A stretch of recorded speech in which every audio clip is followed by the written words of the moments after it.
Good morning. आज हम जैसा कि मारवाड़ का इतिहास पढ़ रहे थे। मारवाड़ के इतिहास में हम राव मल्लीनाथ के बारे में पढ़ा था कि अपनी पत्नी रूपा देवी के प्रभाव में संत बन गए थे और जिन्होंने फिरोज तुगलक के जो मालवा के गवर्नर थे निजामुद्दीन की 13 टुकड़ी सेना को हराया था।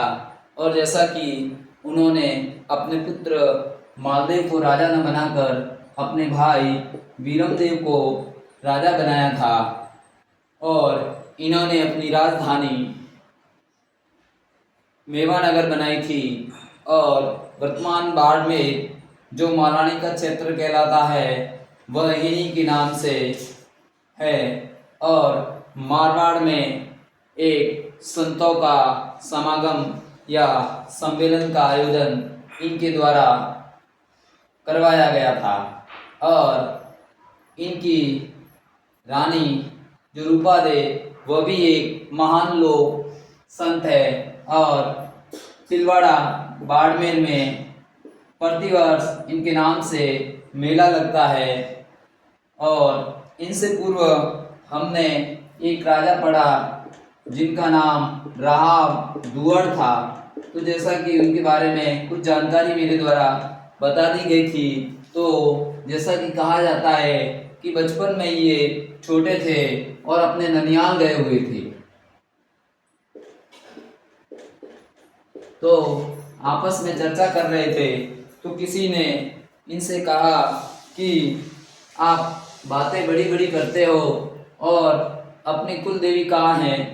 तो कहते हैं कि ये ननिहाल से अपने घर आते हैं और अपनी मम्मी या माताजी से पूछते हैं। तो माताजी द्वारा इनको कहा जाता है कि बेटा बड़ा होने के बाद मैं सब बताऊंगा। तो नहीं, ये फिर बड़े होते हैं और इनको ये बताया जाता है कि अपनी कुल देवी है जो विंध्याचल की पहाड़ी में, चूंकि ये राष्ट्रकूट दक्षिणी भारत से आए थे, तो कहते हैं कि चक्रेश्वरी आपकी कुल देवी है।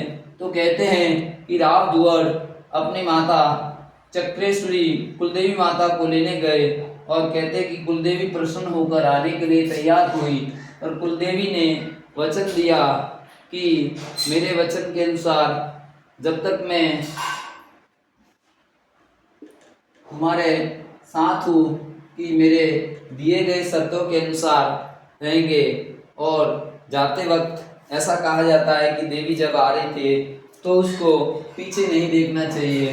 तो कहते हैं कि बाड़मेर में एक जगह है नागाना, जो कि वर्तमान में नागाना कल्याणपुर क्षेत्र, जो कि वर्तमान में ये बालोतरा जिले में आती है। तो कहते हैं कि यहाँ आने के बाद ये पीछे देख लेते हैं, ऐसा कहा जाता है। और नागनेशी माता अपना कहती है कि मेरा वचन पूरा हुआ।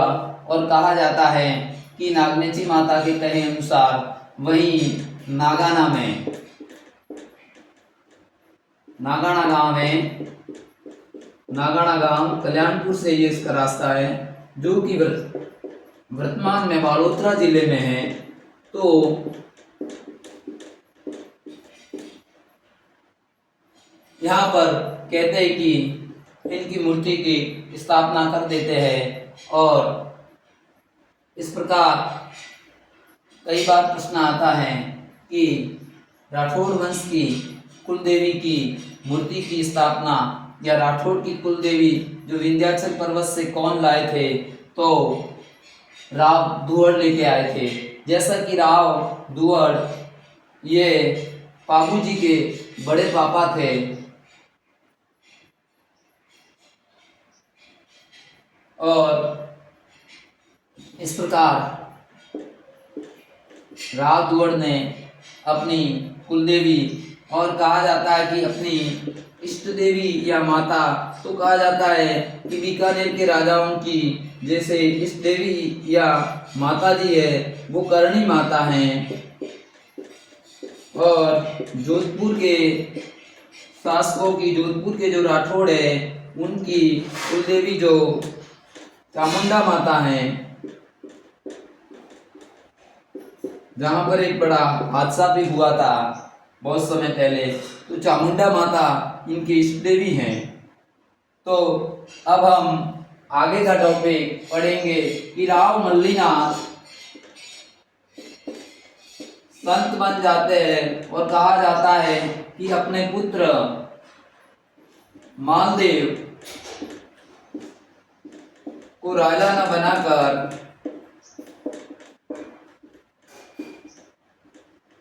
अपना भाई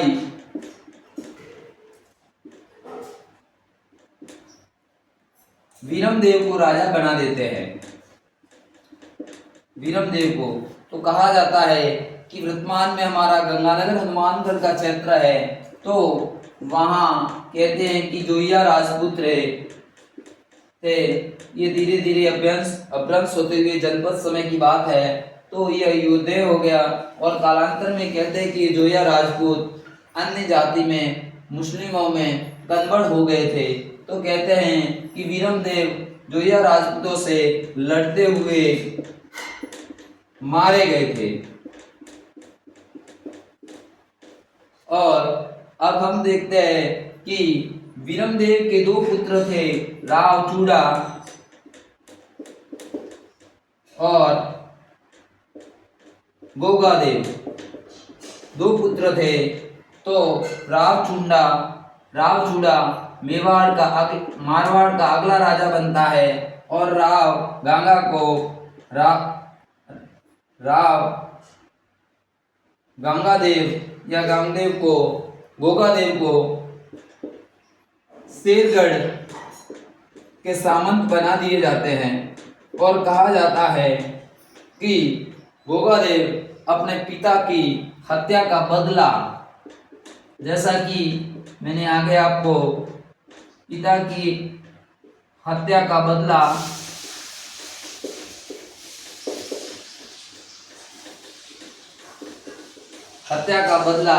जोया राजपूतों के खिलाफ कहते हैं कि जिस जोया राजपूत ने इनके पिता की हत्या की थी, उनको मारकर पिता की हत्या का बदला लेते हैं। और कहा जाता है कि बाद में ये किसी संत के प्रभाव में ये लोक देवता बन जाते हैं और लोक देवता बनने के बाद इन्होंने अपना नाम तल्लीनाथ रखा और अपना जो कार्य स्थल कहते हैं, कार्य स्थल इन्होंने जालोर में एक गांव है पाछोटा, वहां पर इन्होंने अपना कार्य स्थल बनाया। और इनका जो प्रसिद्ध स्थल है वह पाछोटा जालोर, ये पाछोटा सांचौर जिले में, सांचौर तहसील में पड़ती है। तो ये भी हमें ध्यान रखना है कि राव चूड़ा के भाई गोगादेव थे, जिन्होंने जोइया राजपूतों से लड़ते हुए अपने पिता का बदला लिया, मारकर बदला लिया और शेरगढ़ के सामंत बनाए गए थे। और फिर किसी संत के प्रभाव में लोक देवता बन गए और जालोर पाछोटा में इनका स्थल बनाया हुआ है। और इनके पश्चात मेवाड़ का जो अगला राजा बनता है,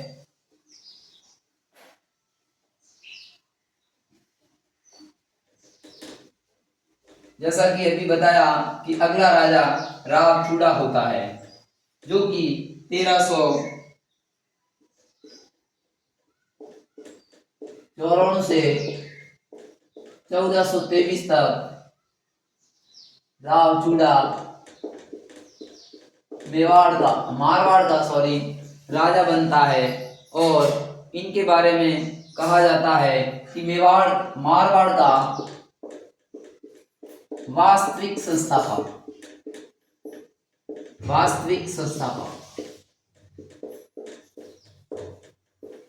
क्योंकि हम पहले पढ़ा कि इनकी जो कि राजधानी खेड़ जो कि वर्तमान बालोतरा जिले में है।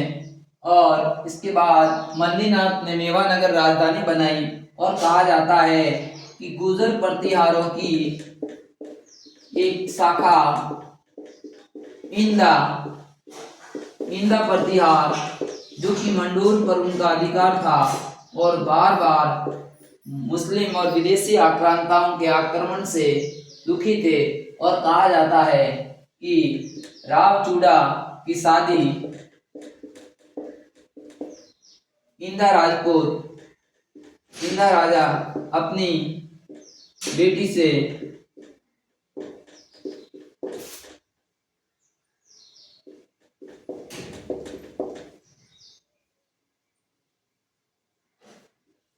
कर देते हैं और ये मंडोर उनको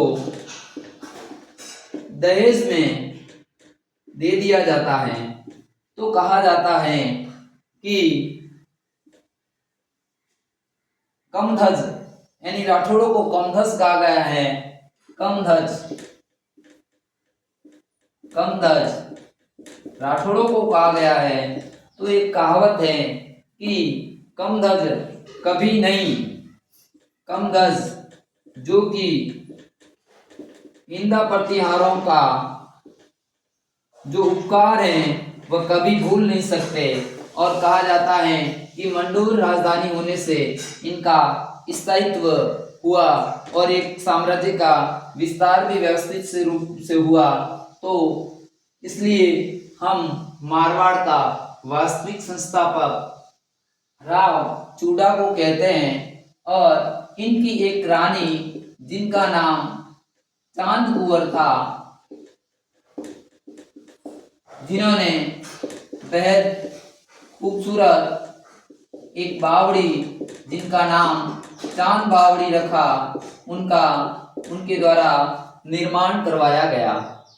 और जैसा कि विदित है कि उस समय मेवाड़ का महाराणा लाखा था। और कहते हैं कि राव चूड़ा के पुत्र रणमल और कान्हा थे। तो उनके बाद की कहानी है कि राव चूड़ा अपने रणमल को न बनाकर कान्हा को राजा बनाते हैं। और कहा जाता है कि इनकी एक पुत्री थी हंसाबाई। जैसा कि हम मेवाड़ का इतिहास पढ़ा तो उसमें बता दिया था कि राव चूड़ा से मेवाड़ के जो लाखा के पुत्र राव चूड़ा से हंसाबाई की शादी का प्रस्ताव लेके गए थे। और कहा जाता है कि वहां राणा लाखा ने उनको गलतफहमी हो गई और कहा कि इससे हो। और राव जो मेवाड़ का चुंडा है वह आजीवन प्रतिज्ञा लेता है। और क्या चूंकि मारवाड़ वाले शर्त रखते हैं कि हंसाबाई से होने वाला पुत्र अगला मेवाड़ का राजा बनेगा, और वह शर्त मान लेता है। और इसलिए हम मेवाड़ के चूड़ा को मेवाड़ का भीष्म पितामह की उपाधि देते हैं। और आजीवन इनका संरक्षण या रक्षा का भार भी वह देखता है। तो हंसाबाई इनकी बहन थी, जो इनकी शादी बहन के इसकी पुत्री थी राणा लाखा से होती है। और एक और मारवाड़ में सामंत प्रथा की शुरुआत इनके द्वारा होती है। और इनके पश्चात मारवाड़ का अगला राजा कान्हा बनते हैं। और कहते हैं कि कान्हा जो उस समय मां करणी माता जीवित होती है और उनके पर्चे की परचम लहरा रहा था और लोगों में विश्वास बहुत बढ़ रहा था।